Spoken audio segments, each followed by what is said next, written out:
Amazon Studios presents Goodnight Oppie, an inspirational documentary about a rover's journey on Mars and the remarkable bond forged between a robot and her humans millions of miles away. Winner of 5 Critics' Choice Documentary Awards, including Best Documentary Feature, and called a triumph by the Los Angeles Times.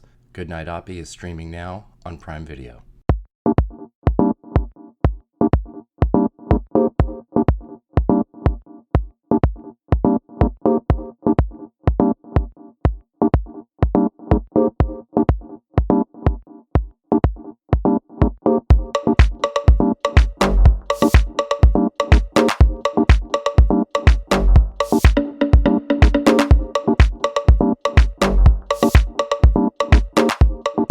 Hello, listeners and readers of AwardsWatch.com. This is the AwardsWatch Podcast, brought to you by this wonderful staff here at AwardsWatch.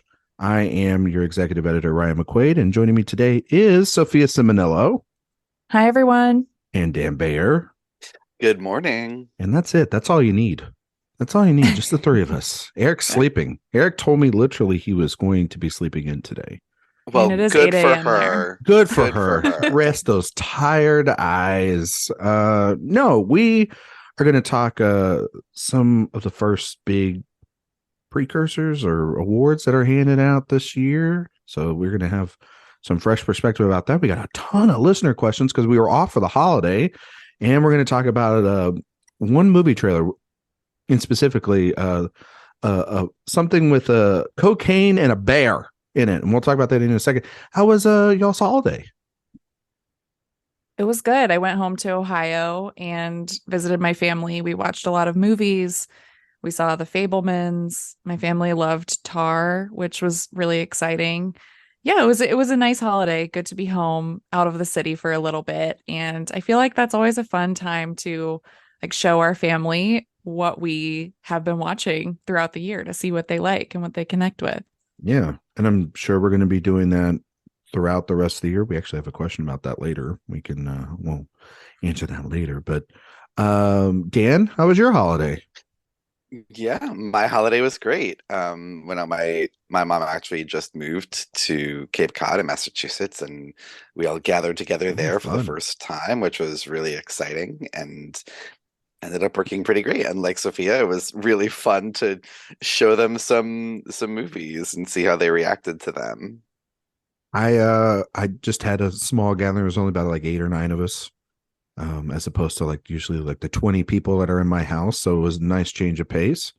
And we had a little bit of some turkey issues, but it all worked out in the end, and we got the thing fixed and carved and everything, and it worked out.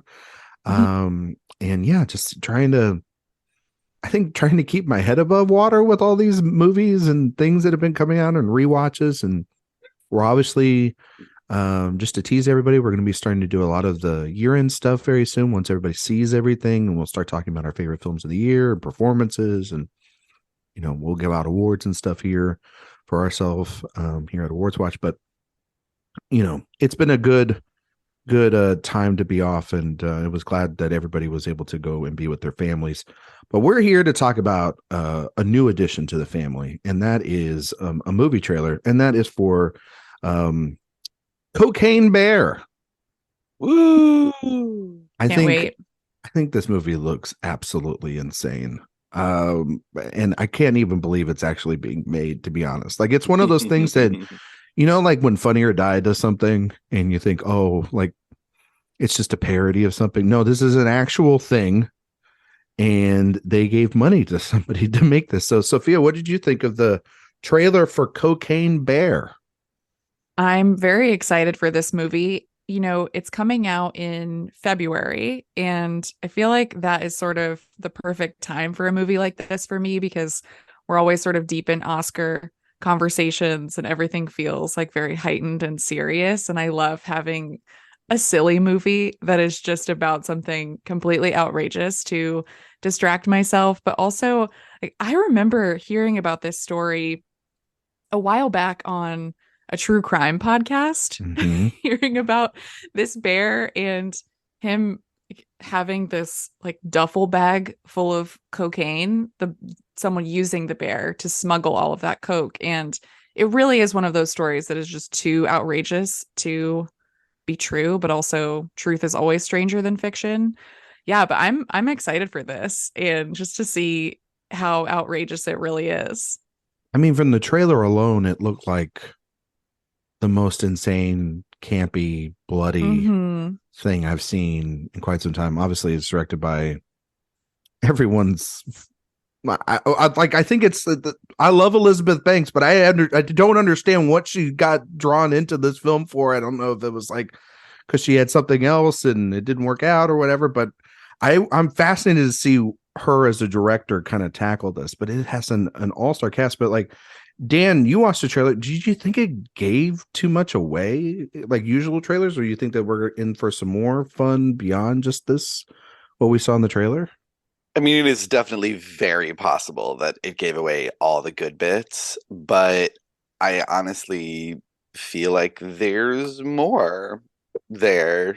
I feel like there's going to be a lot more when we see this. The finally. Cocaine Bear cinematic universe is what you're saying? Look, I mean, we've lived through some much worse cinematic universe attempts than that. And frankly, I'm here for it. Give me, after this, give me Heroin Bear. Oh my God. Give me Meth Bear, give me all the drugs with a bear getting them. I mean, how do you make a film better? You add a bear on drugs. Yeah, I guess so. Or like smuggling coke in different types of animals. Yeah. Like we could have it be that kind of universe. Cocaine a lot raccoon. of options. You know what I mean? Cocaine cougar. Cocaine whale. Writes itself. Yeah. I don't know, like Ryan, I don't really know what Elizabeth Banks is doing. I don't know what she's doing in this movie. Like, what is she directing? This doesn't feel like her at all. But like, but you know what? More power to her. I say more power to her. Get that jet, girl. She did Pitch Perfect 3, right? Or was it 2? She did the second one. 2. Yeah. I knew she did one of the sequels, and then the Charlie's Angels remake that I'm sure we're all fondly remembering right now. That's actually not a bad. I forgot that happened. I know, me too, Sophia. I'm gonna say that movie is not terrible. Like a lot of people had their knives out for that one, but it's just forgettable. It's just it's a disposable time at the movies. And that's the thing. Like something like Cocaine Bear with this premise. The last thing that it should be is forgettable. So I'm hoping that this lives up to all the promise of that story. I mean, February 24th, perfect time, post Valentine's Day. Take the special person in your life to Cocaine Bear. It's a kind of a stat cast. Kerry Russell, O'Shea Jackson Jr., Alden Ehrenreich coming out of nowhere. Jesse Tyler Ferguson, Brooklyn Prince, Isaiah Whitlock Jr., Ray Liotta, one of his final performances. Margot Martindale playing a sheriff. A gun-toting sheriff, like I don't know, sounds like my kind of movie. And with Cocaine Bear, we have a question from our wonderful friend Kevin Jacobson. This is just the best question we could have. Which of this year's Best Actress contenders would have the best chance of winning a fight with the Cocaine Bear? That's just Kevin. That's just chef's kiss of a question there. I feel like we all know the answer is Cate Blanchett as Lydia Tarr. Yeah. Like, well, I have a couple of additional options we could go with, but that's great. Yeah. I mean, she would stare that damn bear in the face and play her accordion and make it go away. Like it would be over before it even began. Like, let's be honest. Oh, that's so good. I was thinking Michelle Yeoh could be really incredible against the Cocaine Bear. She knows the martial arts. Exactly. Like she could get really creative, I think. And my other answer too was Viola Davis as Naniska in The Woman King. I feel like the bear would not stand a chance. Cocaine or not. I would go with like Olivia Colman from Empire Light. If you've seen the film, she goes to levels in that movie that are all over the place, and it could confuse the bear. Yeah, she is a little bit. So, you got to have, a little bit of cray to match the crazy bear going on there. But I agree. Like, I think I think Lydia Tarr is kind of like the perfect answer for this, to be honest. The cocaine bear as Mark Strong. Just shoves the bear right off a podium. There you go. Definitely the most unexpected violence that you've seen this year from a movie. And It's beautiful. It was beautiful. I mean, Mark Strong should get pushed all the time for wearing a wig like that. Yeah, So, the wig department should be pushed for what they did to that man. Yeah. All right. Thank you, Kevin, for that question. We're going to kick it on over to a really busy week. It was a really busy week for first big reactions. We had the Gotham Awards that were handed out. We had the Indie Spirit nominations that I believe were last week, if I'm not mistaken. So we missed out on those for the holiday break. And then we had the New York Critics Circle announced their big winners. So there's a lot of chaos. There's a lot of people out there, with various feelings for various wins. It fits almost I think all three of these things fit every single narrative that is currently out there. I'd like to start with the Gotham Awards. They were handed out this past week, and Everything Everywhere All at Once won their best film. Daniel Detweiler won best lead actor or actress, lead performance, and then Ki Kwan Bon supporting performance. They do non-gender specific categories for their lead and supporting categories there. So those were the big winners. They had tributes to something like Michelle Williams for The Fabelmans, Adam Sandler for Hustle. There were a ton of big moments there. So I'm curious. I'm going to start with you, Dan. What your takeaway from the Gotham Awards were? Well, I mean, obviously, this now means that Everything Everywhere All at Once is sweeping the Oscars, and Danielle Detweiler is our Best Actress winner, so everyone else can just go home. Yeah, I mean, that's how it works, right? That's how it works. You win the Gotham, you win the Oscar. Okay, when you win the Game of Thrones, you know what I mean? No, no. Look, I mean, the Gothams certainly don't mean anything on their own or in a vacuum, but I think this is I think that each of those big winners, Everything Everywhere All at Once for picture, Danielle Detweiler for lead, and Ki Kwan for supporting, each of them needed something like this to kickstart their season, to like jumpstart and say, no, these are legit contenders, and we have the hardware to prove it. So in that way, I think like I'm very, very happy because I love all three of those, and I'm pushing for them in their respective categories, if at least for a nomination, if not a win. So I was very, very excited by these winners. Yeah. Sophia? Yeah, I think the Gothams always have good taste. So it's always fun to see their winners. I feel like they get creative, and that's part of, I think, what happens when your awards are decided by a jury. I think that's also important to keep in mind throughout this is like some of our awards are going to be decided by huge swaths of people, and others will be decided by 5 people. And that doesn't mean they're lesser than, just important to keep in mind, I think, throughout the season. But yeah, I mean, the big takeaway for me was Ki Kwan's speech. Like, that was such a remarkable speech. And I think that we talk about speeches and their importance throughout the season. And when I watched that speech, I thought, he's winning. Like, that just convinced me. I know it's jumping the gun and going like so far ahead, but that was something I needed to see to like think about him as a contender that can not just win these types of prizes like Gotham or Indie Spirit or Critic Circle, but someone that can have industry support and who has a great narrative and who can convince us that he could be a winner. So I loved watching his speech.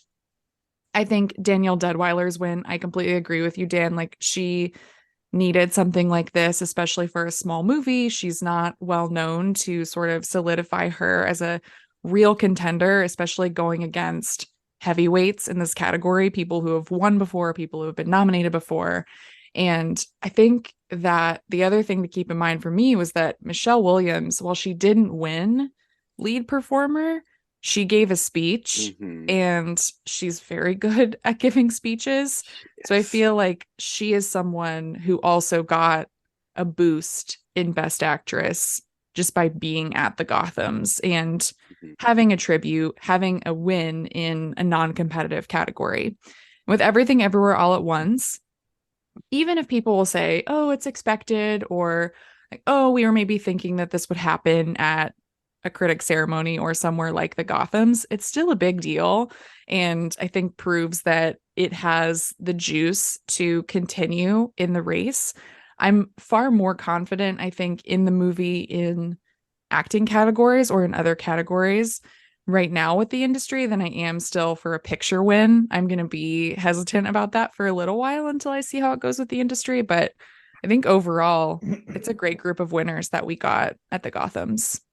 I think the Gothams are always an interesting bunch of people. I really do. I think that they collect really some of the most respected and highest minds that we have in film criticism and throughout the industry and stuff to come together and sit on these panels. And I actually prefer it too, because I think, and I've always said this, I'd really love to see like the deliberation process for the nominations. And I'd love to see like the insight into that. Like I also would say the same thing for NYCC too, because like I'm sitting there going like, these things have taken like 20, 30 minutes. Who's the holdup? Who's the person? Like what is being said in there? It's very much like a voting system, and how and it comes down to a lot of compromise, which I feel like film Twitter and the rest of the world needs to see that kind of compromise a lot of the time. And compromise? What is that? It's not a word that exists with a lot of people. But I will say that I did expect Everything Everywhere All at Once to take this. I felt that it would be more of the universal pick for everyone to get around than something like Tar, or even After Sun. Even though Tar won a screenplay, which was a great win. I thought that was a little bit of a boost for Todd Field there, and that helps that movie out there too. At least it pulled something out on the night. I agree.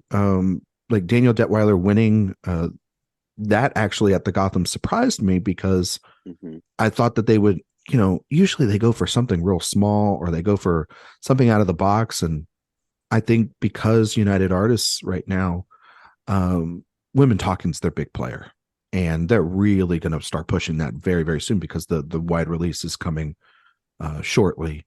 I think that Till needs as much help and much notoriety as it can get, especially Danielle, you're talking about all the big names that we've mentioned throughout this season and all their narratives as well. So a newcomer is definitely going to help there. I was shocked, honestly, that it wasn't Brendan Fraser, because of the fact that he gets in a room with people and people love him. I also was surprised it wasn't Paul Mescal, because they nominated After Sun. Brendan wasn't nominated for the Gothams, was he? Yeah, he was in lead performance. Gotham's not Indie Spirits. Indie Spirits was the one he wasn't nominated for. Oh, right. Okay, yeah. Never mind. Yeah. But Paul Mescal too. But I just thought because of his performance in After Sun, it's very universally loved.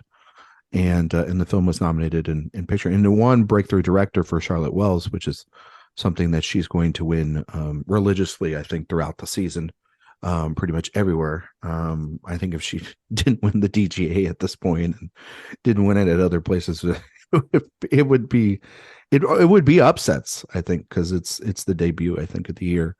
But Ki Hwan having that speech, it's kind of everything you need. Like all he needs to do is have a similar speech like that at the Globes or mass televised event, and it's gonna sell even bigger than that. But yeah, I don't know how much you can take too much stock into it, because it's like, I think for picture it's like 6 to 10 people that have actually put it together, and I think those same people vote on it too.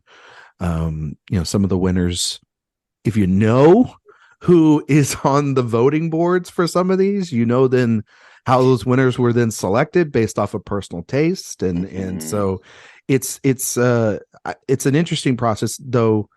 Sophia, you're right. Michelle Williams having that speech, that helps her. Danielle not being there and giving a speech doesn't help her. Like, the win's a good win for her, but you got to be there and make the speeches. It feels like, I don't know what they're doing with that film, and not having her everywhere and talk to everyone. She's shooting something else, which I think is why she wasn't there. Yeah. Which it's just how schedules work, and it sucks because that she needed a moment like that to really make people sit up and take notice, I think. Maybe not record something and have it play or something. Maybe. Yeah. You know, if she's got the scheduling issue, you know, I will say, though, it was really fun when this happened, because Till was one of the movies that I watched with my family over Thanksgiving, and everyone was sort of like up in arms after seeing it that she was not like the de facto front runner for Best Actress, and I had to explain to everyone, you know, how the awards process works and how this is not MGMUA's first priority, and no one really knows who she is, etc., and then she wins this prize, and they're all like, well, aha, see. And I was like, yeah, but it's the Gothams. Like, it's 5 people in a room voting. Yeah, they're all like, you know what? Sure. You know what I mean? Like, that, it's like it happened. The decision happens over a light lunch. You know, it feels like. But yeah, no, it was still like, it's the first big award ceremony of the year, and so to talk about it and its importance is good. And to be in that room, it felt like, from the red carpet standpoint, much like the Governor's Awards the week before, everybody was there. It felt like everybody was making their moves already, which is very, very good. And also, even to have like Spielberg wasn't able to be there. He was going to be there and give the award to Michelle Williams, but it's okay. Paul Dano was there, everybody's favorite dad. So, you know, it's totally fine with me. It's a wonderful consolation prize.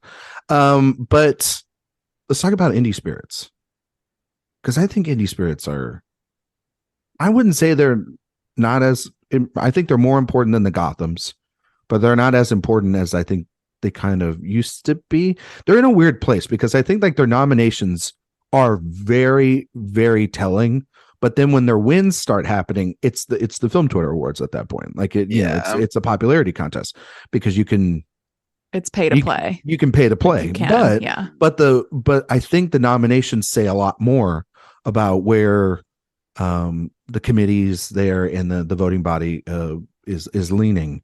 Because Spirit, even if you buy in to vote on the Spirit Awards, you're not part of the nomination process. So they have their, you know, people behind the scenes create these lists. So Sophia, I'm curious what you think of these Indie Spirits nominees. There's some big omissions, I think, some shocking omissions, to say the least. I think just to start out, I mean, everyone knows that I love Tar. I'm a part of Tar Nation. Lydia's Tar Me, all of those things.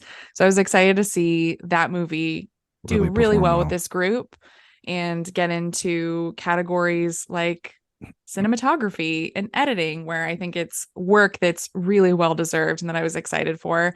Just some other fun ones. Marcel the Shell with Shoes On getting into editing. That was incredible. I love that movie, and I hope it does well all season. I also love that After Yang keeps popping up. This is a movie at this point I saw a year and a half ago at Cannes. So I feel like it's really had a long life for me. So seeing it in screenplay and director was exciting. I think so those are all positives for me. Also, I'll continue to just highlight Gabrielle Union for The Inspection. I'm really glad that she's showing up in places. I love that performance. Yes. And I feel like her getting notices with groups like this is really good. One more thing that I loved, Mia Goth for Pearl getting into lead performance. That's the performance of the year. I love it. Yeah, she's so great. Come on. I mean, if you don't watch that monologue and like not want to nominate that for anything, like, come on. Yeah, I'm really just give everyone the last 5 to 10 minutes of that movie. Just the end credits. Yeah, you don't need to just the close up on I'm her a face. star.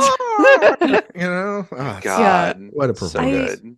So I think though, just getting into emissions, I mean, the whale not being here is surprising just because one, it's A24, and I have a hard time imagining like that they wouldn't get this movie in front of this group because Darren Aronofsky does really well with indie spirits.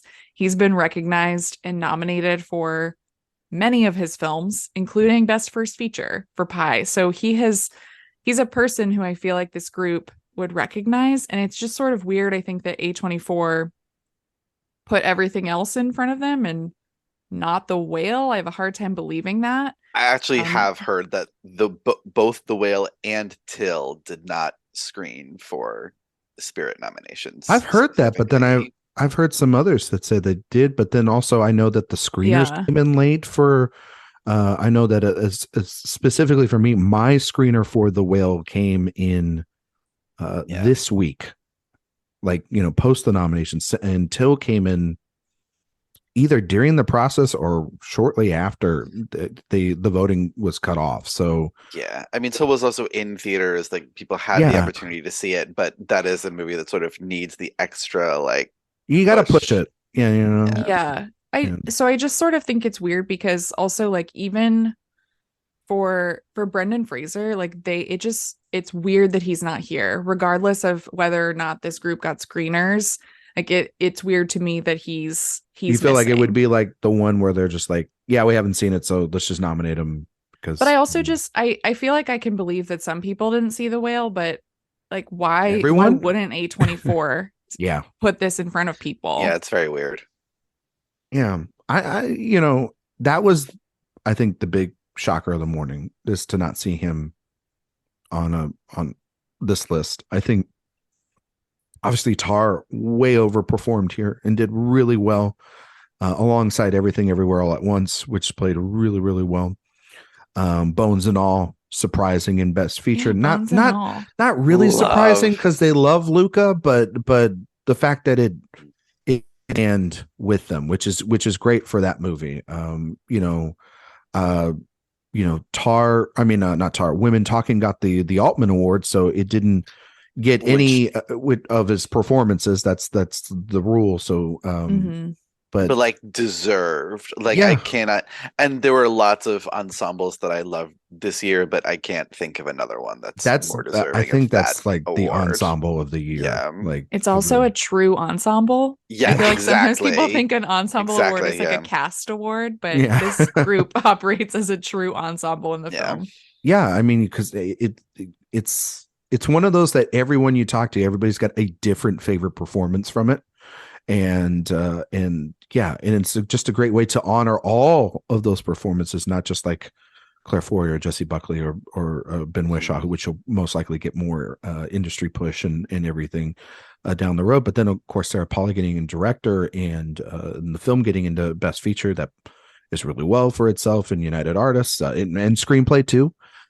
So even though it didn't land its cast, it clearly they responded to the film and it landing those things. And somebody was talking to me this week. They were like, well, if it was in the cast and it didn't get the Altman Award, who would have got the Altman Award, and then who would have got those nominations? And I said, well, I think Everything Everywhere All at Once probably would have gotten the Altman Award at that point if it wasn't Women Talking. And I think that we could have easily then at that point seen that just Women Talking takes those slots. Maybe that's where Rooney got in the one time this year, in lead, because they're pushing her for lead. I'm just saying you wouldn't have Michelle there and they didn't respond to the whale. So, it's a possibility as well. And Rooney's been nominated at Indie Spirits before. So, you could clearly see that movie's very strong there as well. And leave it to Indie Spirits also to nominate a film I've never heard of, Our Father the Devil.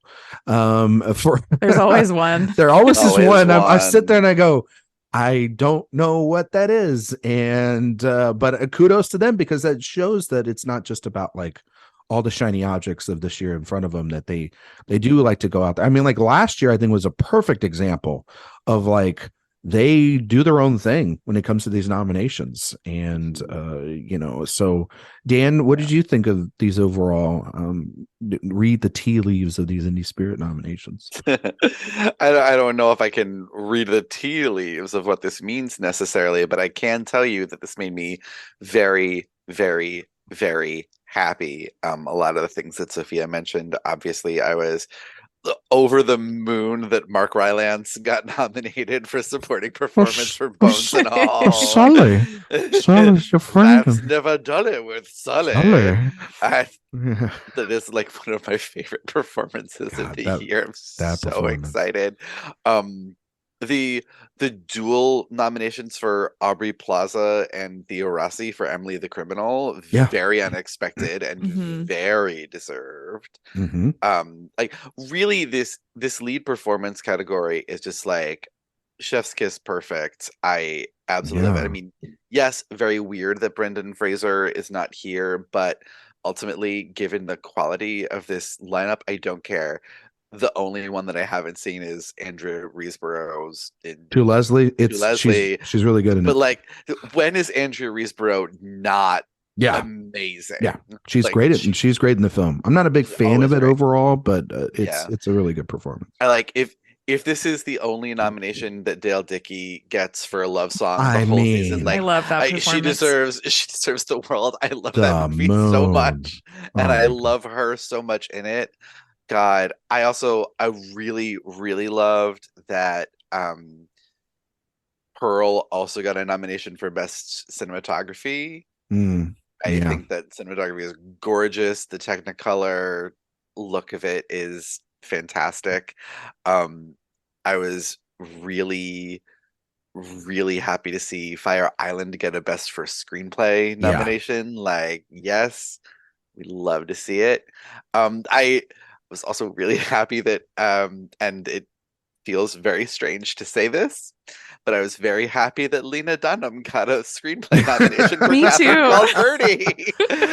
At least it was that one. At least it was that movie. It's a really good screenplay. It's a great screenplay. Knowing Indie Spirits, they would have nominated, what was it, Sharpstick, right? And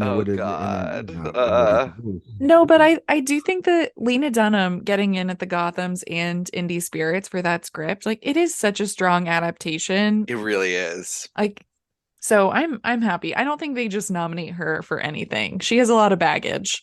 So I think that they really focused on that work here.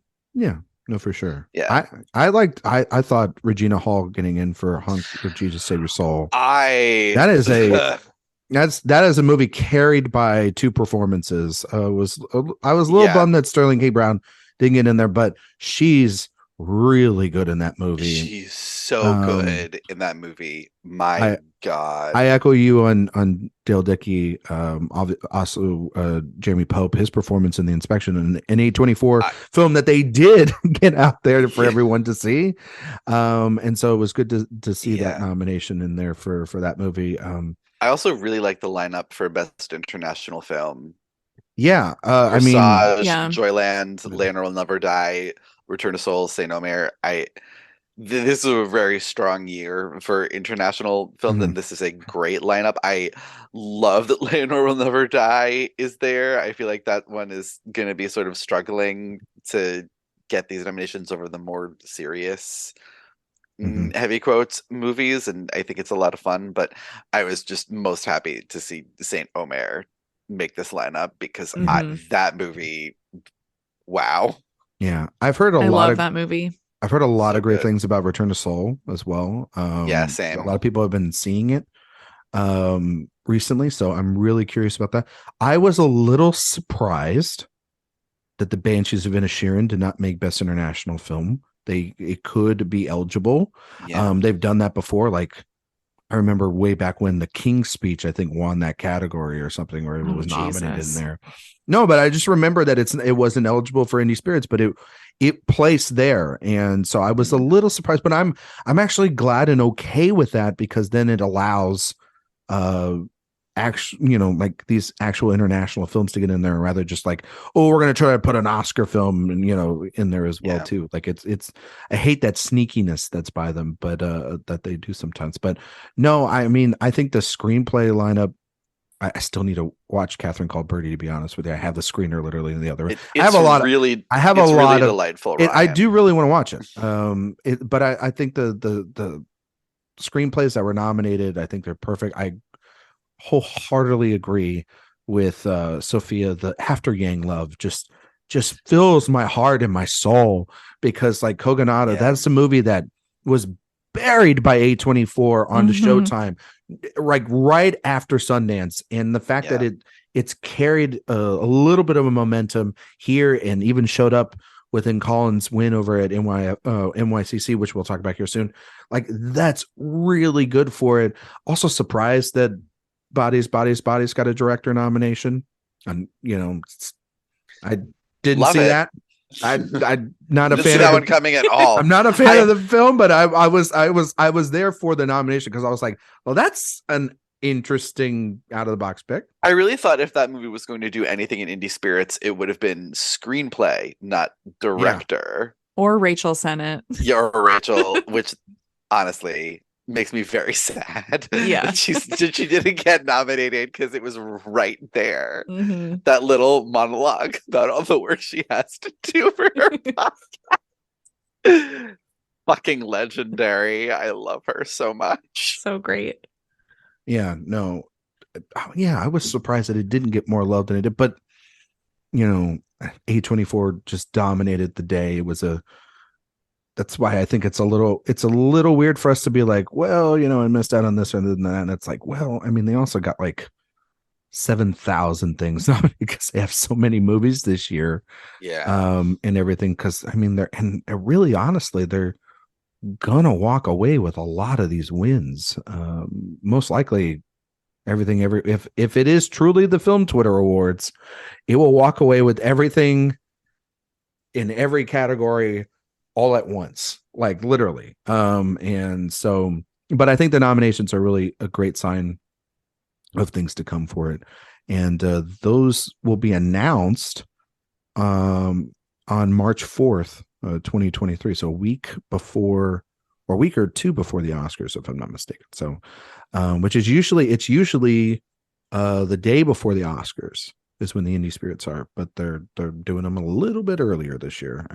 So we'll see how that all goes. And then lastly was the big first Critic Circle, New York. They love to really draw out those winners all day long and make us just sit on Twitter and have our face glued to our phones all day. They had some opinions and some deliberations that I was baffled by. They had some wins that I couldn't believe that they gave it to. There were some questionable wins, category placement. There was a lot of emotion. This is all just talking about Best Supporting Actress. So let's just rip the Band-Aid off. Let's rip it off. Okay. So the winners we'll talk about in a second. But I think like Keke Palmer winning Best Supporting Actress for Nope, a performance, mind you, I love. I think it's a great performance. She's so much fun. But she is a damn lead. Come on, NYCC. You can do better than this. This is literally reading what the studio wants, and you can do your own thing. You can, if you wanted to give her actress, but you didn't want to do that. You wanted to do this. Category fraud, frustrating. Sophia, take it away. Take it away. I don't know what to say about it. I don't really care. That's my take on it. This is bad. No, I'm not gonna be a nerd about this. Like, I'm just not. I'm happy that she has an award. She wasn't going to win lead. It took them a long time to decide on this particular award. Like, if you look back at the notifications that were coming through, time, I think it was the longest. I think this was the longest one. And I don't know if it's necessarily them like going along with the studio as opposed to just saying like, this is where we see this performance too, and that we want to give her an award. I mean, I don't know. For me, she's a lead, but I also I don't care enough to say, oh, she shouldn't win this award here. Like I just don't. Category fraud has always been something that happens, and each group is allowed to make their own decision with where they see a performer. And this group decided that she should win supporting actress, and I'm fine with that because she wins an award, and she's not going to win an award probably anywhere else all season. That's so fair. I am fine. I'm fine with it. No, I'm I'm not fine going to with- complain and hand-wring about this. I'm fine with the win. It also It's keeps going. such blatant category It's fraud. so blatant. Like there are others that like, okay, if you want to make the argument, you can make the argument. But this is like, she is in the marketing for this entire film as the lead. Like it's her. And then when you watch the film, it's her and Kaluuya.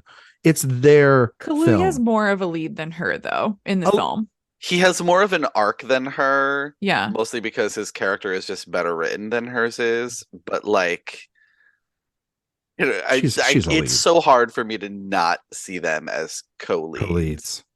Like, yeah, and I see them that way too, but I just don't have a problem with her winning. I don't know. It's just the way I don't have. I mean, this is not quite as bullshitty as whatever Lafka did with Small Axe, but like, oh yeah, because then it's like pick one. Either they are all one movie or each is individual. Pick one. You can't have both. They're five movies. Like it's ridiculous. They're all great, but like, let's please be consistent. Yeah. It's not that level of bullshit. No, but it's still like I just look at that and go like, really?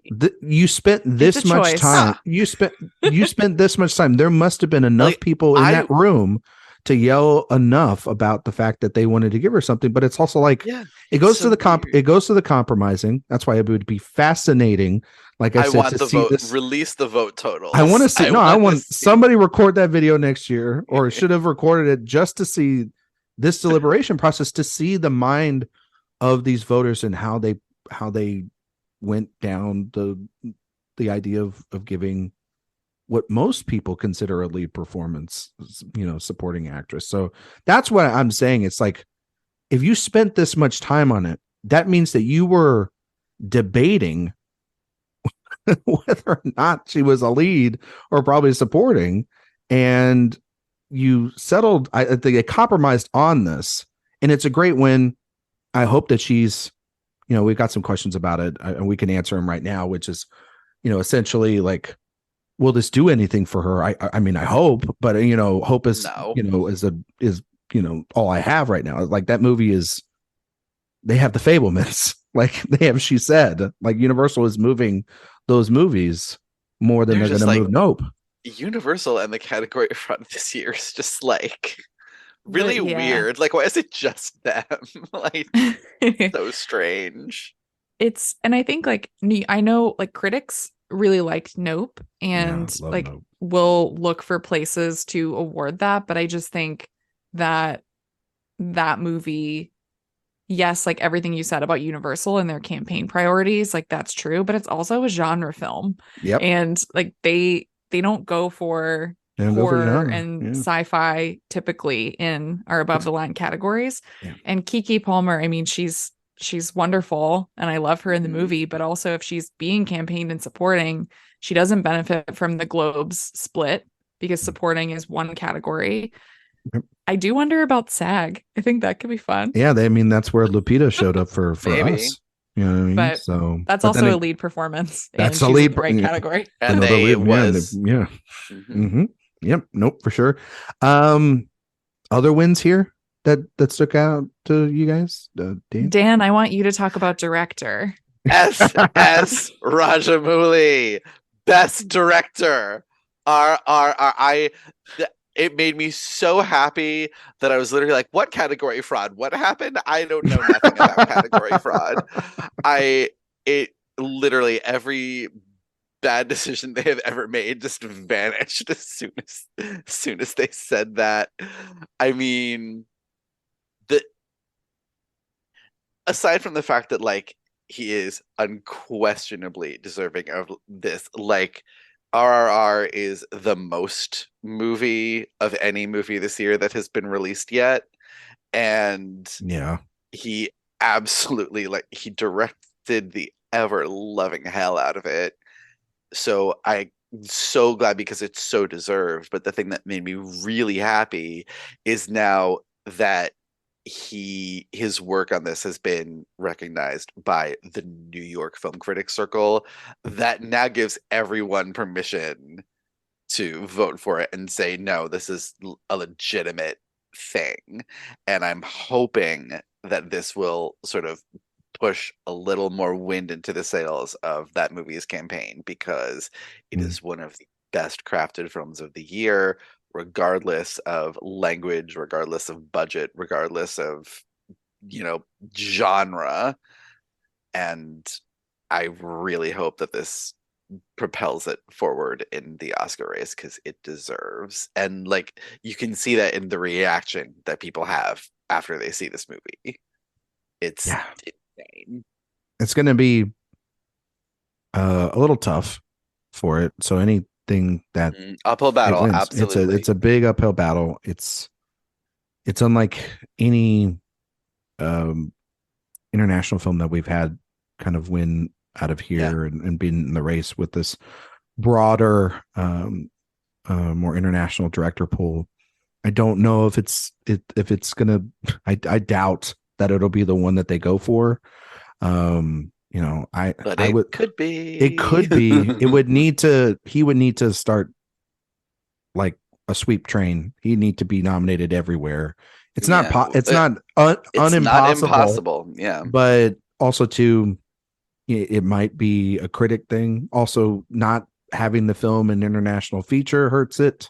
Yes, that's a big miss for it. Well, or does it help? Because like that could be like City of God.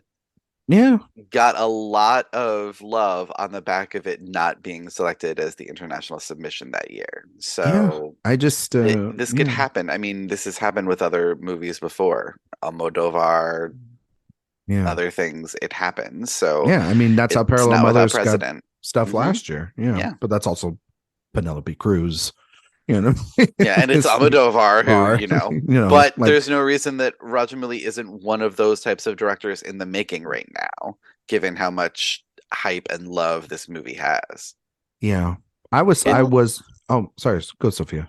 I was just thinking about director. What's interesting is that I sort of expected at this point, after Gotham's, Indie Spirits, and New York Film Critics Circle, that we would start to see like something sort of coalesce around another director who isn't Steven Spielberg, to maybe have an alternative narrative to go up against him for this personal project.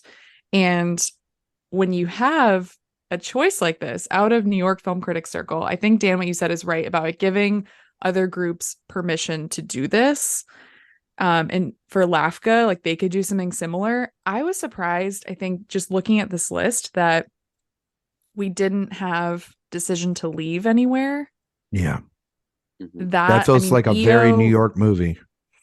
EO getting international feature, Park Chan-wook not getting director, like that feels, I don't know, it feels like maybe that group didn't love that movie. And I think not that they didn't love it, but they didn't love it as much as these other picks, right? And so with that, it's sort of like, okay, then maybe Park Chan-wook isn't the international director pick. Is it somebody else? Decision to Leave has always sort of felt like the default front runner. That's a great default, though. It really is. Default. That's a movie. That is a movie. But we have to start seeing evidence for that, right? It's not just like a feeling for it. Well, I mean, also too, we are taking this one with a big grain of salt, because like last year, this is how, Hamaguchi started his to his nomination as well, and then LA followed with it. So that's the thing is that movie hit with both of them, and it's very rare that when both of those when both of those critic circles go for something and it doesn't get in, that's a very, very rare thing. So if he pulls off LA, like I think like you're saying, Sophia, and there is this sort of because I think everybody really follows New York and LA's lead when it comes to this. And I heard somebody the other night say, well, like, I think he's going to get in a Critics' Choice. And I was like, okay, I haven't heard that one, but that would be cool. That would, Yeah. I mean, that makes sense. They expand categories out there for, nominees like that and various others. And they're more accepting of genre in those categories. So I see what you're saying, Sophia. Like, I get that. Yeah. I mean, and my galaxy brain take from that is that leaves a spot for Iñárritu for Bardo, someone who is really loved by the industry. So we'll pretend I didn't say that. I'm not going to say no to that. I'm not going to say no to that. I think with director too, what's interesting is at the beginning of the season, I remember when we heard that Sarah Polley was winning the silver medallion at Telluride. People thought, myself included, that maybe she would finish off the trifecta of Chloe Zhao, Jane Campion, Sarah Polley as doing this season sweep in director, and that beginning with the critics specifically. And here, New York boldly saying Women Talking is not a winner of ours is interesting. Maybe that movie is more of an industry play than maybe people initially thought. I think that is very much possible, that LA and New York critics don't go for that movie and it actually picks up momentum with the industry instead. Based on what responses have been to it from critics in New York and LA that I've seen. I think that is interesting point. I think that the film is picking up steam. Like Sarah Polley's, she's just done a bunch of Q&As this past weekend. She did Colbert. She's making the rounds. I know that the actors are as well at their press conference. I believe the last week or the week before, for the film. The movie comes out in December, right around the holidays, and the limited release and it'll release quietly sort of throughout. I think that was actually a smart move to sort of delay it too, to keep it still kind of as a mystery and from audiences a little bit more and let it just kind of trickle out more organically than just dropping it in the middle of November with all these other movies, or in a waste, and letting it be like the second or third weekend of Avatar already by the time that movie comes out. I think that it's still a big player in the awards race. I don't think that that's a movie that necessarily has to take a bunch of critics prizes. I think it's going to take a ton of adapted screenplay critic prizes. I think it could take a lot of like Buckley or Claire Foy. I think it'll land a bunch of director nominations for Sarah Polley. Wins is a different story. But nomination, I still think it's missing here is not surprising. And if it missed LA, I wouldn't be surprised. But I mean, The Fabelmans wasn't here. No, that's what I mean. I think though, is that at the beginning of the season, I think people thought that Women Talking would be the power of the dog. Yeah. And would be like the obvious critics push against the industry push. Whereas what we're seeing instead is that Tar and the Banshees of Inisherin are the critics' favorites, and Women Talking will be big. I have no doubt about that. I think it will be big in the awards conversation, just not with the groups that we were expecting initially, I think. Yeah, I mean, I think I agree with that. I think that the biggest film of the last week and a half has been Tar. It's been Tar everywhere, like in Gotham's, Indie Spirits, New York. If LA, which I can totally see them going for Tar. Yeah.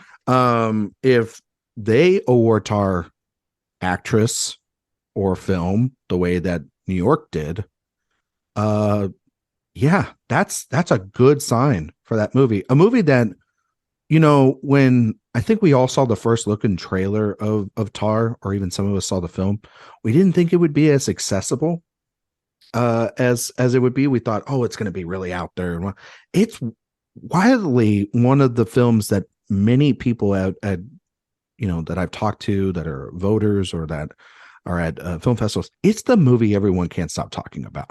Once you see this movie, whether you like it or whether you don't like it or whether you love it or whatnot, it leads to a discussion. And that's really what you've got to have. And Kate winning here was not a surprise. Honestly, it was like, yeah, that makes total sense. The film winning was, I think, the big surprise, because I thought they would maybe go Everything Everywhere All at Once, or they would then, like you said, Sophia, that's where they would be like, okay, well, we awarded RRR and director, let's give Decision to Leave Best Picture. You know what I mean? Or After Sun, which, you know, even though I gave it Best First Film, like, you know, that's another film. Or Banshees of Inisherin, we gave it Screenplay and Actor. It seemed to be very loved in the room. But to go with Tar, I mean, like, that's big for it. It's a big thing to have. I think, I don't remember the stat off the top of my head, but it's very rare that the film that wins NYFF or NYCC doesn't go on to get nominated. I think, like, the last time, I mean, it was recent with First Cow. But I think that this is a little bit more of a more accessible film for audiences, I think, than something like First Cow. But I love my dear Kelly. I love First Cow too. I love First Cow. I'm not saying anything bad about the film. I love the film, but I'm just talking about from a voters. Okay, all right. We're not. I like both a lot. I think of them almost like equally in my head, but First Cow really did a number on me. Yeah. So I don't think that's a bad take at all. Okay. I disagree with that. Sophia. I disagree. And I love Tar, but yeah, I really love First But Cow. no, I think it plays well for Colin Farrell winning for both for both movies, as he should, as one would. My beautiful expect. Colin Farrell. I mean, because that's the thing, is when you see After Yang, you're like, wow, that might be the best he's ever good. been. Yeah. And then you see Banshees of Inisherin, and you're like, wait, that might be the best thing he's ever been in. It's his year, honestly. Like, I've been seeing these narratives because there have been a lot of people are starting to see The Whale, and there has been this mixed reactions from a lot of people. Whether those people matter or not down the road, you know, enough to change your thing is an entirely different story. But if that's happening, if that happens within the Academy, then we've been hearing about these. And Dan, you were there last night for one of them.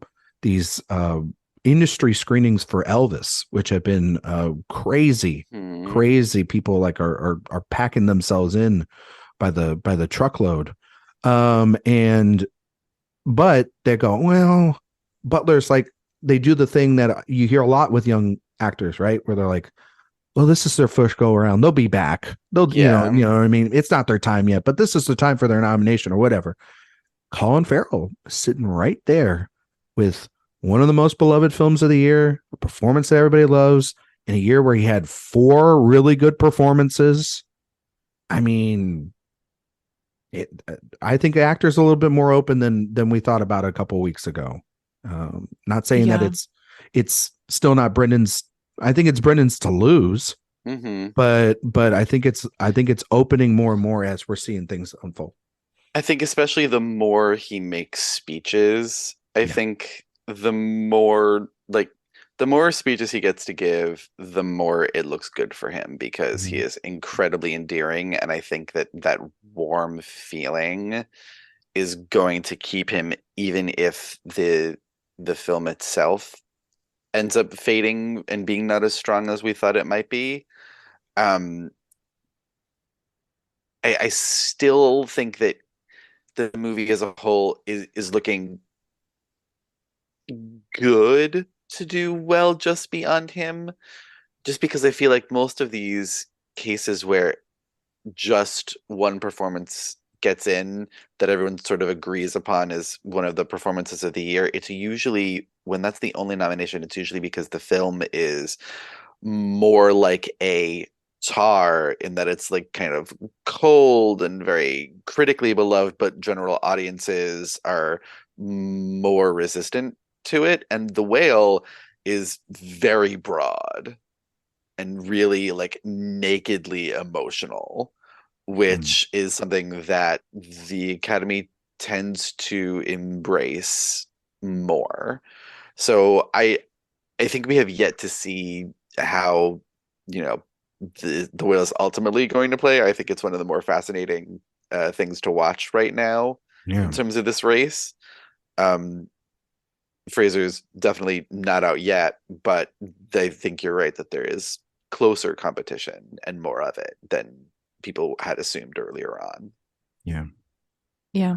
And especially since after that screening of Elvis last night, I was really like, oh God, this is totally winning hair and makeup. And like, what if? Like, what if?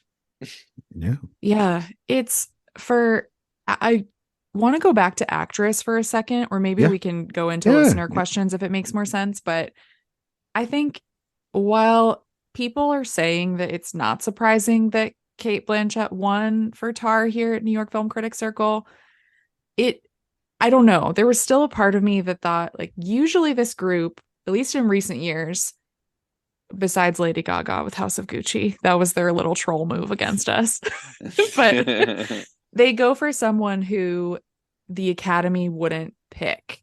They go for a Sydney Flanagan. They go for a Lupita Nyong'o, Regina Hall, Saoirse Ronan in a really like young up and coming performance. Timothée Chalamet, an actor. Like they do things to give people a boost. It's rarer now, I think, that they go with someone who is just the Daniel Day-Lewis type of contender who has won multiple times before. Like they don't need to do that. This group doesn't do this to like because it's something that they, I don't know, feel like they need to do. It's like her performance, I think, to them was that good that they were like, we're going to give her another. We're going to say like this is the definitive pick, not just because we love the movie. They spread out the wealth this year a bit. So I think her win here is pretty significant going into the rest of the season.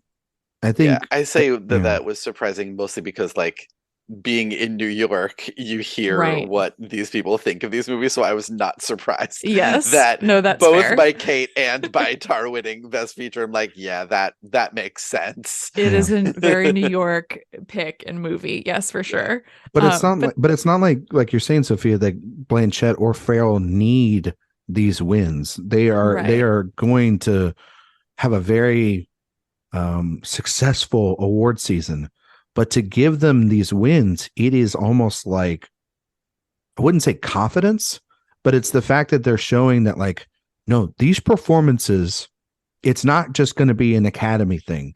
These are the best things that we have. The critical love. These are the movies these are the two performances this year that we can't get out of our head. And done by two actors that are at the top of their game in their estimation. And does it boost Cate up a little bit more than the rest of them? Sure. Could they have given it to, like you said, like, could it have been Daniel Detweiler? Could it have been Michelle Yeoh? Michelle Williams? Because or they even didn't, or anybody else that's in the running, but they didn't do that. They decided to go with Cate because they love the film. And if you, like I've said, if you love the film, you are essentially saying you love her because she's in almost every damn frame. She is the film of that. She is that movie. Her and Field's direction / writing. That is the movie. And so, and the same thing goes for Colin Farrell. Like, to give him a win for two movies means that they couldn't decide. There was a vote. There was a split on that, and they were just like, screw it. We're giving it to Colin Farrell because he had an amazing year. And that's a narrative too that we have to think about, is that Farrell, I know saying this is everybody's gonna roll their eyes, but he could easily win Globe. He could win a lot of critics prizes. It's not out of the realm for him to win BAFTA, because not just because he's from the UK, because that's a movie totally designed for that voting body. Very specific to them. Those are some big wins, and those are televised. SAG is not televised this year. Globe is going to be a big thing because of the fact that they're going to be on television, and that's where a lot of these speeches happen, and that's where the tide turned last year. Well, when the first televised thing was with Coda, you know what I mean? That they got on television, and those were the winners. We will see if the stars attend the Golden Globes. I think they will. I think so too. I think we'll see. I've yeah, I think they'll be there. Yeah, I mean, with Colin too, from ever since I saw him win the Volpe Cup, I've had in the back of my mind he has the Olivia Colman path. Yes. Yeah, he really does. Of like being in a film that is much more loved by everyone, audiences, critics, industry, and then being up against someone who maybe is the lone nominee for their film and where the narrative is more important than the performance to the group. So I feel like that could definitely, I could see that playing out. So we just need to watch, I think, how the industry responds to The Whale, because it's possible they love it. And yeah. I mean, also too, Farrell is in, of the best actor contenders, the strongest one to get nominated for Best Picture. And that's exactly what happened to Olivia Colman. She was she was in the film that was the lead nominee tallier of the morning when they came to nominations, and it was the number one movie that they clearly liked, and it walked away with something, and it was Olivia, so she walked away with screenplay, but that's a different conversation for another time. Also too, McDonough, don't remind me. McDonough winning screenplay here, that's going to be a thing too that is going to carry. It is a three-way. It's a three-way race in that screenplay category right now. Maybe even, I think, Everything Everywhere All at Once, Fabelmans and Banshees. You even have a little bit of, some Tar going on in there too with Todd Field. Like it's coalescing a little bit what that's going to be. And that's a big boost for McDonough because they Ki Hwan, he won for Everything Everywhere All at Once. That was not surprising either. That's not going to be a surprise throughout this season. I think if anybody else beats him, to be honest, right now, it would be a shocker. But they could have gone with that in screenplay there, and they didn't. They went with Banshees of Inisherin. So, it's last thing real quick, and then we'll get to listener questions. Best animated feature: Marcel the Shell with Shoes On. Hell, another one that didn't really surprise me, because that feels like the critics' pick in that category, especially amongst the people I know in New York. I still love that it won, though. That is a film that probably I think needs the boost exactly with the Academy, especially with Pinocchio coming around the corner in more and more markets and people seeing it and stuff. It also needs the narrative too, since it's for the fact that it's it's going to be hard, I think, for it to get in. Hopefully the bias of the stop motion, but also too, it's what hurt Lego Movie is that, there are people in it, you know what I mean, and stuff like that. So but it's also, again, it's another A24 film. Hopefully they can get it in that category, maybe even adapted screenplay, maybe, you never know. They're gonna try. But yeah, that's where we're at. We got a ton of listener questions, so let's get into them and then we'll get out of here. So Morgan wants to know, given that NYCC named Tar as their best picture, what does that do for its Oscar prospects? Does it hurt its chances at winning best picture? Maybe even, no, that movie's not winning best picture, but no, it was never going we're not blessed enough to live in 1975. But I think its strong showing over the last week shows that it is going to be around a lot during this award season. It just depends now on how much it's going to get. But I think it's in. I have it in picture, director, screenplay, actress. Very close to. I'm very, very close on supporting actress. It's such a toss-up category right now. And then I do think it could get either an editing or a cinematography nomination. I really think that those are in the cards. But I was going to say, the more surprising thing to me than how well it's done with Spirits and Gothams and now NYFCC was that it won the Golden Frog for cinematography. I thought that was really interesting and honestly kind of an inspired win. Yeah. From that group. I really love that. a lot of the things that make that film so striking are the angles that they shoot Cate Blanchett from and the movement of the camera around these spaces. It's really strong work. Yeah. I would love I for thought it that to was get very interesting. I would love for it to get into sound. Yeah. Sound is such an integral part, not just of obviously the music that's being played, but the paranoia that's built up inside Lydia's head. Yeah, it's good. Yeah. In my dreams, this movie gets everything. Picture, director, screenplay, actress for Blanchett, supporting actress for Haas, cinematography. Dan, I agree with you. Golden Frog is huge for this movie for Florian Hofmeister. I love it. I think we should keep an eye on that. That can be that sneaky pick to come up. It is so beautifully shot. I would love to see production design. Again, this is just this is my wish list. This is not necessarily what I think is going to happen. I would love to see production design because I think it informs our understanding of the character in addition to just being gorgeous. Sound, score, editing, original song, apartment for sale. Original song, apartment for sale.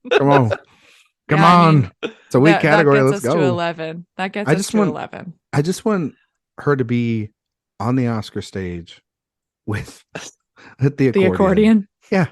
That would be amazing. Also, no, I mean, I think it boosts it though as our big critics pick. I think that's really, really crucial here. That's the big takeaway from everything. I don't think it's winning Best Picture. I would be elated, but I think that's the big takeaway. I kind of see it like how I saw Lost Daughter last year. Like lead actress, supporting actress, screenplay are like definitely, and like sort of it's in that slot between like probably like 8 to 12 slot in Best Picture. Like either it just makes it in by the skin of its teeth or it just misses.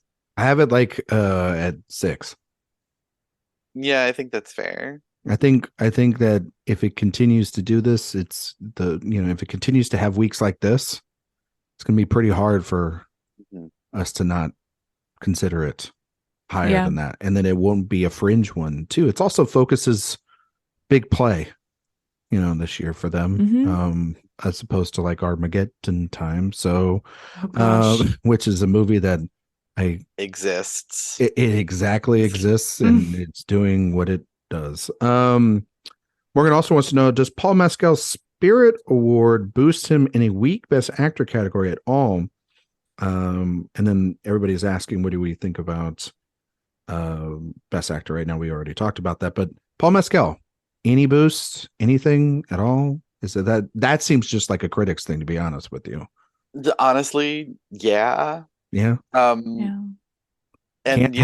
can't have 5 new nominees in that category, guys. No, I mean, we'll see maybe how very, very like more general audiences react to After Sun. I mean, obviously film Twitter loves it, critics love it, but I wonder how that plays to more general audiences, which is what you need to score in a above the line category. It's so small is the thing. And A24 obviously has lots of other things that they're pushing. So we'll see. Yeah. I think my fear with Paul Mescal is I would put him in my 5 if it were based on merit alone. I love the performance. And I think he does get a boost from the Spirit Award nomination. But I think to get a real boost, he needs a win like Colin is getting. Like Colin Farrell is sort of taking away all of these bigger critics prizes potentially. So if Colin Farrell wins LA, he's sort of taking, I think, the energy away from Paul and his potential of getting in. But Best Actor this year, I mean, it's both fascinating to me and very dull because it's almost like nothing is happening there. Yeah, we could have some great performances, but right now, I mean, I sort of just have 3, which goes into our next question. So I'll let you go to that, Ryan.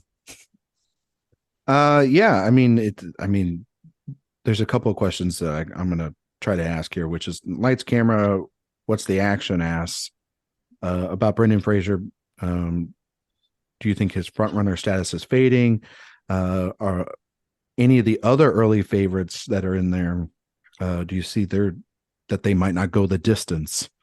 I think it's a little faded with Fraser right now, like we've kind of mentioned, but I mean, haven't seen the industry's take on it yet, so it's just from that. And as far as any favorites in dwindling, I mean, find a favorite in supporting actress. There isn't one. Ki Kwan showing this past week that he's pretty strong in his position. If you want to say Blanchette's, I guess, the favorite, or one of the Michelles, you can still kind of make those arguments because it's early to tell. I think Kate's a little bit more out front than them, but that's just how I see it. Actor, like we mentioned, is kind of a mess. I don't know. What do you guys think? I think that's sort of the point in the season where we're at right now. We've only just started seeing critics' prizes, so we have yet to see the narratives for the season have really not even begun to take shape really yet. We're just seeing the narrative of one particularly heavy week of things that don't necessarily always line up with Oscar. It should be noted. But yeah, at this point, it feels like anything could happen. Well, almost anything. You know, like certain things are just like, look, Spirited is not getting any Oscar noms, okay? Like, no matter how much you push it, Apple. But you know, anything within reason could happen. Ryan Reynolds, Best Actor? Is that what you're saying? Oh, yeah. Not my enemy, Ryan, please. Yeah, I mean, with Brendan Fraser, I think frontrunner fade is something that's very possible. We see it happen to someone every year.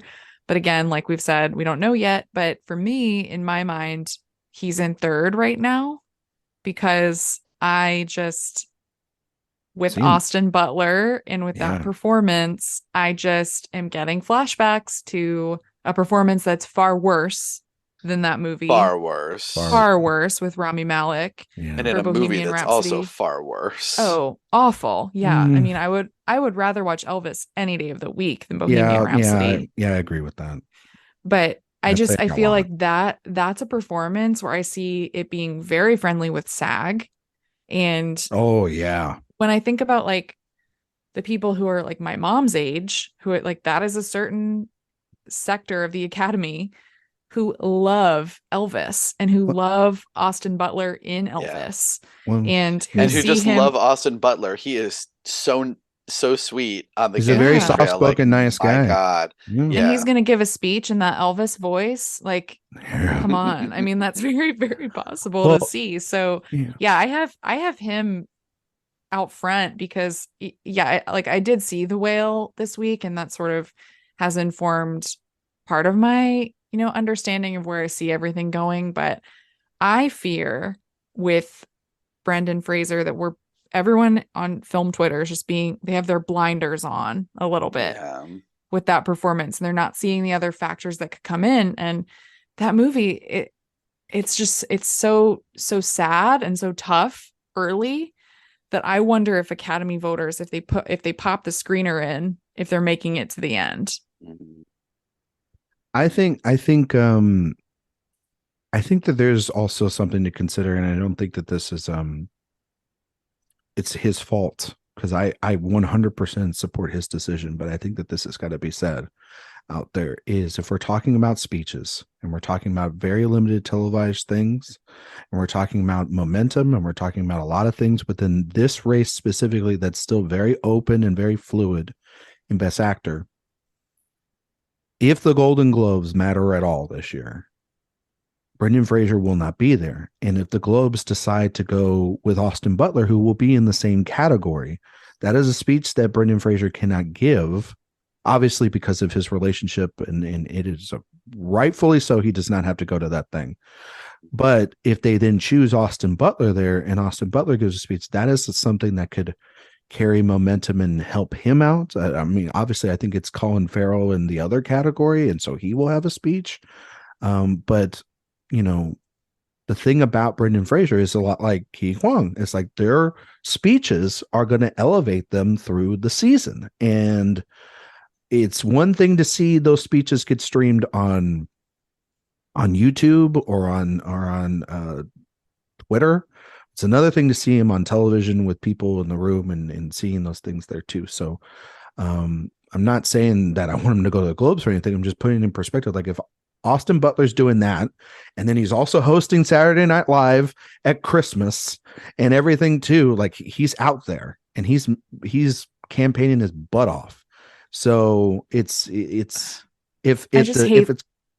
sorry. What? I just hate the idea that he could be penalized for not going. I hate it too. To the Golden Globes. I hate it too, but I don't think it's that he would be penalized so much as someone else would see a boost. Yeah. Like, is what Ryan's trying to say. Yeah, Yes, that's what I'm saying. I'm not trying to penalize him in anything. No, I know you're not. I'm just saying if other people see it that way, I'm just saying that's gonna, if that happens, I'm not saying you heard it here first, but I'm just saying if it happens, we're going to come back to this moment and we're going to realize, yeah, that's exactly what the Globes have done.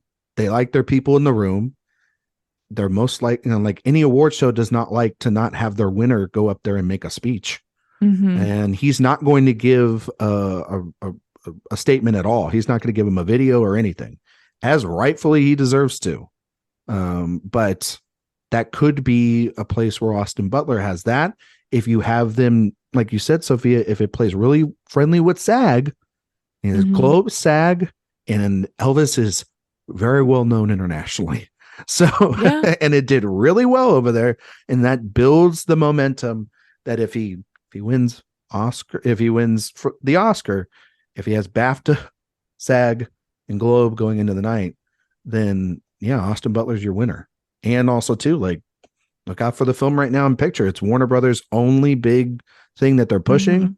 I've got a ton of screeners for it already. Like, kind of sick of the amount of Elvis stuff that I have in my house right now, but you can send it all to me, Ryan. There you go. I will take it all.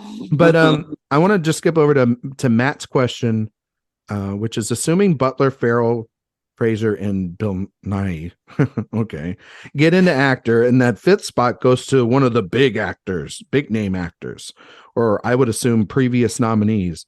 Which do you think could make it? Tom Cruise in Top Gun Maverick, Hugh Jackman for The Son, Tom Hanks for A Man Called Otto, or Will Smith for Emancipation? Yeah, we had Emancipation is not happening. Yeah. Okay, let's get that out of the way right now. Yeah, they are not nominating Will Smith. It did not have a good week with its reviews coming out. It would have to be pushed by the industry that just suspended him indefinitely from the Academy for 10 years and kicked him out. Yeah. So it's like, nice try, Apple, but it's just not this is the movie that's gonna get sacrificed because of the incidents of last year. So it's unfortunate to Anton Fuqua and all those artists and everything, but that movie will most likely fade into the existence. And I mean, maybe a performance down the road for him, but not this one. Not this one. Not the year after that drama. No. Honestly, of these four that we have the option of choosing from, I think the most likely, and like hold your jeers, is Hugh Jackman. The Son still plays with the older segment of the Academy, which is still they are strong in number, if we not quite as strong as they used to be. He's a big star. Even though people hate that movie, they tend to agree that he's good in it. He's the best thing. Yeah. So we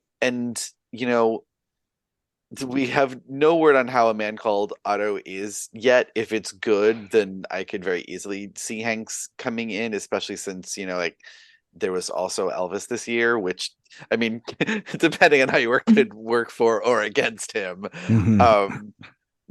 But that's a complete unknown quantity right now. And Tom Cruise, I could see happening, but where is he on the campaign?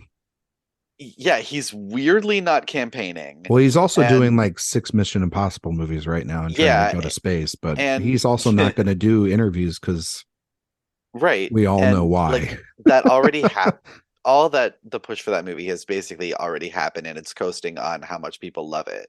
Yeah. And I think that will help everything else in the movie, but it's not going to help him, especially when he could get nominated as a producer if it Makes more sense there.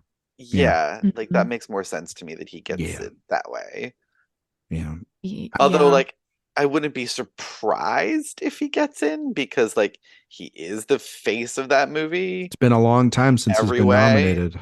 Yep, Mhm. and everyone loves that movie, and he was so vocal about, like, we're holding this to bring it back in theaters, and for, I think the COVID for whatever video reason, that is the audio movie that says brought people back to Mhm. theaters, and or Yeah. that's how it's being sold, and yeah, Yeah. but I do think Jackman is the most likely option. He's on the phone with producers every day, with theaters every day. Yeah, it's Tom Cruise. Yeah. Sophia? Yeah, it's so hard because part of me is like, is it just Tom Cruise? Because his movie is the The biggest most one. liked, yeah. Yeah. And I also can see him getting a SAG nomination for this. So Oh, as much yeah. as I don't buy this happening, I can see him getting a couple of necessary precursors that might have to happen in order to get Best Actor nomination. It would be absolutely insane, but crazier things have happened with that branch. I also just want to use this time to ask, are people too confident in Bill Nye? Yeah, they are. Where They did this are. come from? Is this like Well, Sony it's Pictures clear that Classics, SPC is BAFTA? switching its SPC Yes. is very obviously switching its Mhm. horse to living from the sun. Like, right. So I'm like, that can they much get is both definitely in? true. Yeah. And that's like one thing that Sony Pictures Classics does so well is they just will park a movie in a landmark for months in LA, like they did with Parallel Mothers, and we'll get the movie in front of voters. So, I mean, I can see that happening with Living. I think he's great, but it's just funny that he has sort of all of a sudden been like lumped into Best Actor as a sure thing when we have, I Not a think, sure other thing. options that might be in critics' picks or things like that, but I don't know. It's hard. Like I would love Adam Driver to get in for White Noise. That's a previous nominee in that movie. Yeah, so I don't know. It's hard though. Of these options, We're talking a lot about movies from like one studio or 2 studios, and it's like, yeah, White Noise is. They're campaigning the heck out of that thing, and yeah. He I also got am nominated curious. for Forward Bombach. Yeah. Thinking about the Golden Globes again. What if like Daniel Craig wins over Colin Farrell That or would something be- like that? That would make be me so interesting. happy. Like He lost the last time to That'd be- Taron, right? he did, Mhm. yeah. But oh my god, if any wins that Daniel Craig can get for Glass Onion, I am so here for. It's would just be funny because we God. just don't I know love what that that movie. group is going to do this year. They're different. Watch them They're nominate different. Tom Cruise again. Watch them nominate Tom Watch Cruise. them give it Yeah. to him. And be Oh, like, yeah. we have this Golden Globe, and here are your other 4. Yeah. You know what I mean? Like Yes, Tom, come back to us, Tom. just we like love you, roll a Tom. cart out of his Golden Globes, or he starts setting it on fire on stage. Either way, and that'd be pretty good. I honestly, I think it's Jackman out of these people. I agree. Will Smith's not happening, no matter how many people try to say that it's going to happen. Talked to too many people that are still just not over that and aren't going to be over that for a while. So there can be as many pieces at the trades about that movie all they want. It's just not going to happen. Maybe for the film in other categories, but not him. Hanks, that's come on, like that's not going to happen. Like I doubt it. Cruise is interesting, like you guys have mentioned, but like to me, he's not out there. He's making Mission Impossible movies. Like he would have to go and start doing maybe these actors on actors, or like a round table, or just do a press conference for the film. But it's been Kaczynski. It's been Does he have Powell. to? Yeah, I was gonna say, like, if there's to get anyone who doesn't have to do that, it's Tom Cruise. I think for this, I think if it was like a Magnolia, or if this was like one of his dramatic performances, yes, he wouldn't have to do it. But this is one of his action films. This is an action movie. Like this is like, this is a genre thing. He's got to be out there and explain to the last time he spoke to like people about like the film was Cannes. That was the only time he ever talked about it. Like he's got to go out there a little bit if he wants it. He doesn't really need it, but like if he wants it, it's like, it's on the table. It's there for him to take, honestly. He is the biggest movie star in the world right now. I think pick and choose who does the Q&A. No one is even coming close to him on that level. This is the biggest movie of the year. And it's like, yes, I agree with you, Ryan, but if there's anyone who doesn't have to campaign to get a nomination right now, it's him in that movie, because everyone already saw it, everyone already love it, and he's ascended to that level where he doesn't need to do anything. I think if he did one or two Q&As it would with an help. audience, I think people would lose their ever-loving minds, and it would be a reminder of what he had to do and just talk about the film. And also, it would be a good thing for him to be out there, as everyone's been out there talking about him. It's another thing for everyone, like Miles Teller and Jennifer Connelly and the producers, everyone, to go out there and say, oh, Tom was this and Tom was that. It's another thing for him to go out there and talk about them and help out their campaigns, help out the film's campaign. Like, if he is that person, if he is the big movie star or whatnot that we have right now, because he's the number one king of the box office, then it would behoove him to go out there and try to help his film get over the top, because it still needs that. It still needs that bump. I mean, and look, absolutely, if he did do more press or like literally anything, obviously that would help. But that film is doing very well without him right now. I agree. And that was another thing, we didn't talk about it earlier, but Claudio Morando winning Best Cinematography from NYFCC. That's huge. That's a big win for this movie. Again, like SS Rajamouli, it gives critics the permission to say, yes, this very popular movie is also a critic's pick. Yeah. All right. What is this? Tom Cruise threw you off. Tom Cruise did throw me off. Bastard. Quickly, Matt St. Clair, do you think Nope could show up at PGA?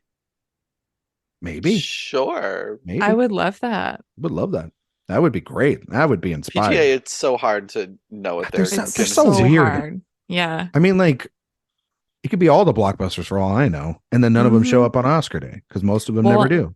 And Ryan, you still have to worry about Avatar: The Way of Water. Yeah. Which could show up at PGA. Yeah. Mm-hmm. And look, I mean, it got Sophia's into face China. right there, it got into China. So that was huge. The producers did something right. That was, it did. It passed their standards, whatever those are. You know what I mean? Yeah, that movie's going to be very good for box office. It's going to do. It's going to make so much money. Sophia, aren't you just like glad that it's going to make so much money? Next question ties into Avatar, I think. Josie wants to know, what are your predictions for SAG Stunt Ensemble? Ooh. Well, clearly, Top Gun Maverick's in there. I think. Yeah. I think the Batman could be maybe there. Probably Avatar, honestly. Maybe, yeah. I could still see them going for Wakanda Forever too. The one that I am sort of like my dark horse candidate right now is The Northman. Like the battle scenes in that are outrageous. I have two dark Everything horses. Everywhere All at Once. I was going to say that. Yeah, I have that one. I have The Woman King. Mm-hmm. Yes, I think that could definitely happen because I think that like people are underestimating The Woman King right now in industry awards, especially because like it's done so well with audiences, with critics, and it's made a lot of money. So I feel like it could do really well with SAG in particular. It could show up in ensemble, could show up in stunt ensemble too. So I'm pulling for it there, PGA too. But yeah. I have one that none of y'all had mentioned. And I think it would. Oh God. No, it's nothing crazy. It's nothing crazy. Well, maybe it's not like crazy. Trial of the Chicago 7. No, but it is a drama. The Fabelmans. I have to think of the stunts for a minute, but you're talking about like the westerns, the war sequences and stuff. They used stunt doubles for those, as opposed to just having the kids act like. What I'm telling you is like that there's always the beach day stuff. There's always weird nominees in that category, and sometimes it's always from like Trial of the Chicago 7. So do not be surprised if something like that popped in there. Watch it be Babylon. There's that. Ooh, that's actually possible. That's actually not a bad like a weird pick. There's a lot of choreography with the party sequences. That movie and the scene the famous snake scene. That's possible. Tar. Push that Mark Strong. That wasn't Mark Strong. How dare you? Last one. This goes back to this full circle moment. It's from Kenzie. What awards contender are you most excited to watch with your family over the holidays that you think they will love? So none of the films that you've already mentioned or anything, but is there a movie you think that you haven't shown them yet that you think they'll love? Before I say what I wanted to show them, I will say like the other film that we ended up watching over Thanksgiving was Triangle of Sadness. Oh, okay. And watching their reactions to that movie was almost as good as the movie itself. That was really, really fun to watch the reactions to that movie as it happened. I think the one that I'm most looking forward to showing them that I think they'll love is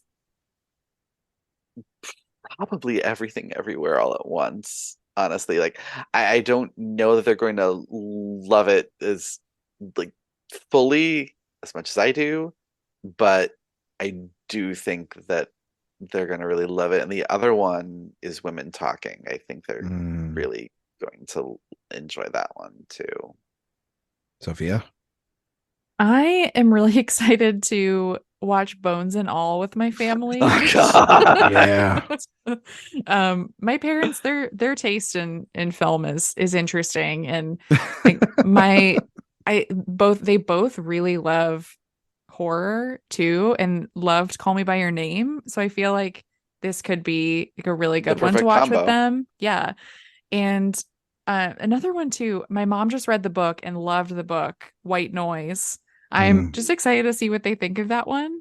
And my last one, which is a film that I still have not seen yet, which is so crazy, but none of us have seen, is Glass Onion. So I'm excited to all watch that together. Oh, yeah. Glass Onion. Yeah, they'll love that. My mom will love that. My wife Megan wants to see a bunch of these things, so she still wants to see The Fabelmans. She will to see The Fabelmans yet. Pinocchio, Guillermo del Toro's Pinocchio, not Zemeckis. God. Decision to Leave. She's like, when can we watch it? Bones and All is another one too. I really am interested because the one I'm interested in showing my family is actually Bardo, because of the fact that I had such an emotional response to it. I think my family is going to have a very emotional response to it. I also want to see what my dad and my mom think of Banshees of Inisherin, because I think that like that's a movie that's it hits people in different ways. That movie, it It really Yeah. does. And it's also so feckin' good. Like, it's so feckin' good. I love that movie, and I know too many people who have seen it and just been like, I didn't get it, or I didn't like it, or Aw. it wasn't for me. And I'm just like, every time I'm like, Feck you. You know what I mean? My parents loved Banshees. That was one that they went to like go see in theaters, and they both had a similar reaction to mine, which was like a day later. Oh, I'm still thinking about that movie. It lingers. It's a Yeah. lingerer. Yeah. my mother did not care for it. Also, shout out to a movie that we did already get to see. We got a little advanced sneak of Puss in Boots: The Last Wish. Oh, Everyone is saying this movie is so good. An absolute banger. Like the Like, that movie trailer rules. lied. It's so good. this is going to be my family Christmas Eve movie instead of Babylon. wild how much fun that movie is. Sophia, Like, how could you? yeah, no, that's fair. Don't see Babylon. But We need the money. I know we see, do. Puss in Boots. Can't believe none of us picked that movie. Actually, to be honest with you, now Yeah. think of it, because I thought we Well, all again, thought because the trailer it looked like trash, and then like I watched the absolute movie, I trash. was like, this is like the second or third best animated movie of the year, maybe, depending on if you consider Marcel. I consider Marcel, but if some people don't, then it might be the second best. It's really good. And a sentence I never thought I'd say unless I was like Al Pacino and carrying my phone. I can't wait for another Shrek movie. Like, that's God. that's what that movie left me with. A lot of fun. That one is. But all right, that's all of our listener questions. I'm sure we answered them all. If we didn't, I'm sorry. There were a lot of them this week.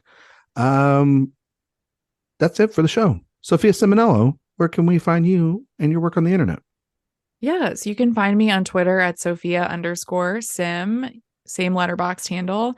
And you can also find my podcast, Oscar Wilde, on Twitter and Instagram at Oscar Wilde Pod. No E at the end of Wild. We release episodes every Friday. Next week, we have one coming on Lawrence of Arabia, celebrating the anniversary of that, and more awards coverage coming this season. And I have reviews and interviews coming to AwardsWatch. Some very exciting stuff, including a review of Babylon in a few weeks. Yeah, I'm looking forward to that one.